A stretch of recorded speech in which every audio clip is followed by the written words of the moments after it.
magic windmill. Once upon a time, in a faraway land, there lived two brothers called Rufus and Pascal. Rufus was married to a rich woman and had everything that money could buy: elegant clothes, an enormous house, and the tastiest food. Pascal, on the other hand, in spite of working from dawn till dusk, didn't even have enough money to feed his family. Every now and then, Pascal went to his brother's house to ask him for a little money. "Rufus, my children are hungry and I need some money to buy them food. Can you lend me a little?" Tired of seeing his brother in his house asking for money, Rufus got very angry and slammed the door in his face, saying that he would not lend him any more money and he would just have to sort his problems out on his own. Poor Pascal, crying his eyes out, he started to walk home.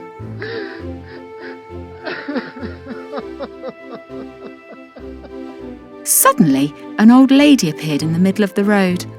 "Pascal, I know you haven't got enough money to feed your family, even though you work from dawn until dusk. Your brother has refused to give you any help, so I will help you. Here, take this windmill. It's magic. If you turn the handle to the right and make a wish, the windmill will grant you all your wishes.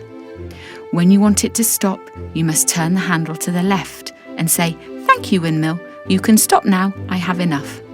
And if you want to avoid trouble, don't tell anybody about the magic windmill." From that time on, Pascal's life changed completely. He turned the handle to the right and asked for food. First he asked for bread, then sardines, and then carrots and peas, and everything he and his family needed. Pascal and his family weren't hungry anymore, and he and his wife were very happy. When they had enough food, Pascal turned the handle to the left, saying, "Thank you, windmill. You can stop now, since I have enough." Now, Pascal was not at all greedy, and thanks to the windmill, he began to help some of his neighbours who were having a hard time. When Rufus found out that his brother was getting on so well, he went to Pascal's house to find out how he'd managed it. But Pascal, remembering the words of the old lady who had given him the windmill, he wouldn't tell him anything at all. Rufus was very angry and was determined to find out the truth.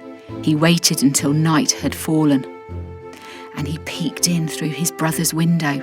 Just at that moment, Pascal took out the windmill and, turning the handle to the right, he asked for money, as he wanted to share it with some of the villagers who'd lost their houses in a forest fire. Rufus went home feeling very pleased with himself now that he knew the secret.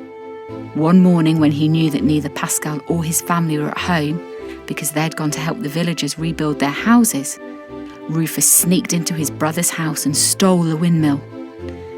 As he was unkind and mean, he didn't want to share anything he could get from the windmill with anybody else. He jumped on board one of the boats he owned and sailed off into the deep, deep sea, as he was sure that nobody could bother him in the middle of the ocean. When he was far from land, he decided to make a fine meal before starting to ask the windmill for all sorts of riches. He discovered that he had everything he needed for his meal except for salt. With a wicked smile on his face, he thought to himself, "The first thing I will ask the windmill for will be very simple." He turned the handle to the right and he asked for salt. But do you know what? Rufus didn't know the spell to stop the windmill, and he didn't know that he had to turn the handle to the left. When he saw that he had enough salt, he asked the windmill to stop, but the windmill didn't stop. It just went on making salt, salt and more salt. The boat got heavier and heavier and heavier until the boat sank and Rufus drowned.